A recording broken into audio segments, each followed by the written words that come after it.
Hello student, कैसे हैं आप लोग। स्वागत है आप सभी का आपके अपने यूट्यूब चैनल में। दोस्तों, आज मैं आप सभी को बताने वाला हूं कि अगर आप सरकारी नौकरी लेना चाहते हैं, पॉलिटेक्निक करने के बाद आप सरकारी इंजीनियर बनना चाहते हैं, तो सरकारी इंजीनियर बनने के लिए आपके लिए बेस्ट ब्रांच कौन सी होगी। यानी कि जब आप पॉलिटेक्निक कोर्स अब करने जा रहे हैं तो इस समय आपके पास बहुत सारे ब्रांच का ऑप्शन आ रहा होगा। मतलब कि आपको मन कर रहा होगा कि इलेक्ट्रॉनिक्स ले ले, कंप्यूटर साइंस ले ले, आईटी ले ले, केमिकल ले ले, सिविल ले ले, मैकेनिकल ले ले, लेकिन राइट डायरेक्शन आपको नहीं मालूम है क्योंकि आपको करनी है जब सरकारी नौकरी। तो आज मैं आपको बेस्ट ब्रांच के बारे में बताने वाला हूं, ठीक है।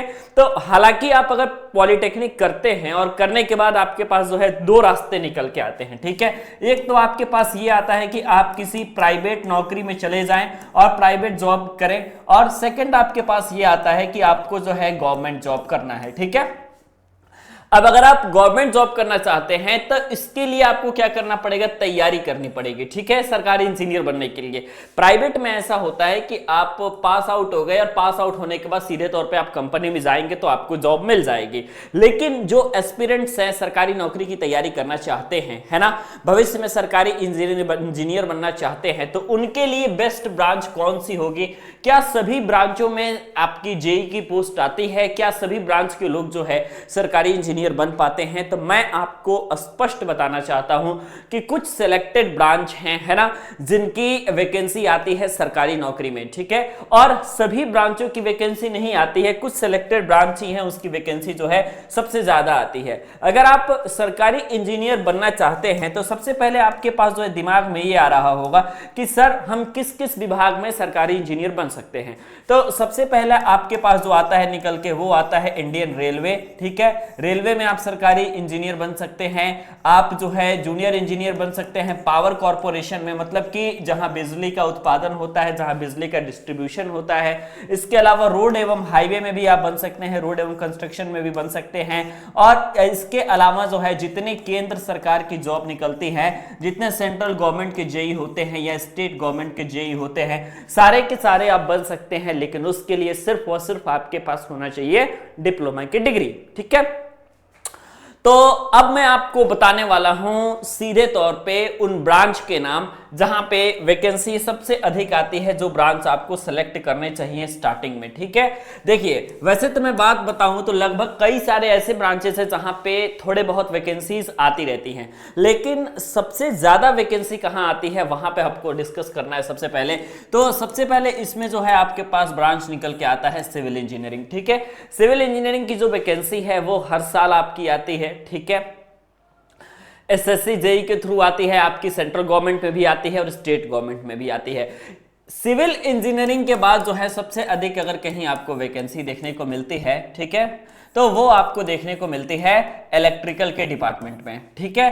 तो इलेक्ट्रिकल इंजीनियरिंग का जो ब्रांच होता है ये सबसे अधिक लोग इसलिए कहते हैं लेने के लिए क्योंकि यहां पे आपको दोनों चीजें अवेलेबल हैं। दोनों चीज कहने का मतलब कि गवर्नमेंट में भी आपके पास अच्छा खासा स्कोप है, मतलब वैकेंसी आती है, आप पेपर दे करके सरकारी इंजीनियर बन सकते हैं, और इसमें जो है प्राइवेट सेक्टर में भी आप लोगों के पास वैकेंसी अच्छी खासी आती है। तो सिविल और इलेक्ट्रिकल ये दो ऐसे ब्रांच है जहां पे वैकेंसी सबसे अधिक देखने को मिलती है। इसीलिए जब आप काउंसलिंग कराने जाओगे, जब आपकी काउंसलिंग होगी, तो आप देखोगे कि सबसे अधिक जो ब्रांच चूज हो रहा है इस समय वो आप लोगों का या तो सिविल इंजीनियरिंग हो रहा है या तो आपका इलेक्ट्रिकल हो रहा है, ठीक है। इसके अलावा भी एक और ब्रांच है जहां पे आपके पास वैकेंसी सबसे अधिक देखने को मिलती है, और वो ब्रांच होता है आप सभी का मैकेनिकल इंजीनियरिंग, ठीक है। अब मैकेनिकल में आपके बहुत सारे ब्रांचेस आ जाते हैं, लेकिन मेनली जो है मैकेनिकल प्रोडक्शन ही स्टूडेंट सबसे अधिक चूज करते हैं, ठीक है। तो सिविल, इलेक्ट्रिकल, मैकेनिकल अगर आपने ये तीन ब्रांचेस लिए हैं तो आपके पास जो है पूरी तरीके से वैकेंसी हर साल आनी है, और आप जो है इंजीनियर बन सकते हैं गवर्नमेंट डिपार्टमेंट में। मतलब अगर आप तैयारी कर रहे हैं और अच्छी तैयारी आपकी है तो आप जो है आराम से इंजीनियर बन सकते हैं, ठीक है। तो ये आपके पास मौका होता है। लेकिन इसके अलावा कुछ और भी ब्रांचेज है, और सीएस, आईटी और इलेक्ट्रॉनिक्स को लेकर के लोग कंफ्यूज है ना। तो मैं आपको बताता हूं कि अगर आप इलेक्ट्रॉनिक्स को लेकर के कंफ्यूज है ईसी के लिए, तो वैकेंसी ईसी में भी आती है, लेकिन इनकी संख्या कम होती है, ठीक है। कभी कभी वैकेंसी सीएस और आईटी में भी आ जाती जाती है, लेकिन इनकी संख्या कम होती है। ठीक है, केमिकल की बात करें स्पेशली, कुछ लोग केमिकल लेना चाहते हैं और कुछ लोग केमिकल के स्टूडेंट्स भी है ना।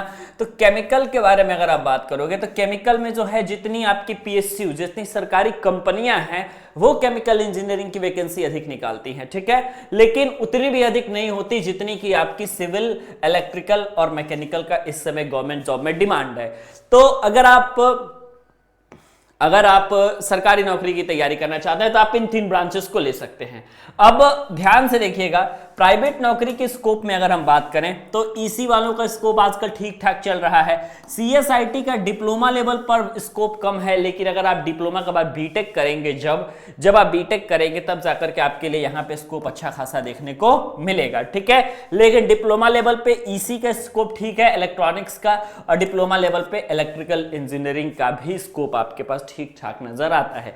तो मुझे उम्मीद है कि ये चीज आपने जरूर समझी होगी। अगर ये चीज आपने समझी है तो फटाफट नीचे कमेंट सेक्शन में बता दीजिएगा और बेहतरीन तरीके से अपनी तैयारी कीजिएगा। ओके, मिलते हैं आपसे नेक्स्ट वीडियो में। कोई कंफ्यूजन हो, कोई दिक्कत हो, कोई परेशानी हो तो आप हमें नीचे कमेंट सेक्शन में सवाल पूछ सकते हैं और अपने नए चैनल पांडे टेक्निकल 2.0 को सब्सक्राइब कर सकते हैं।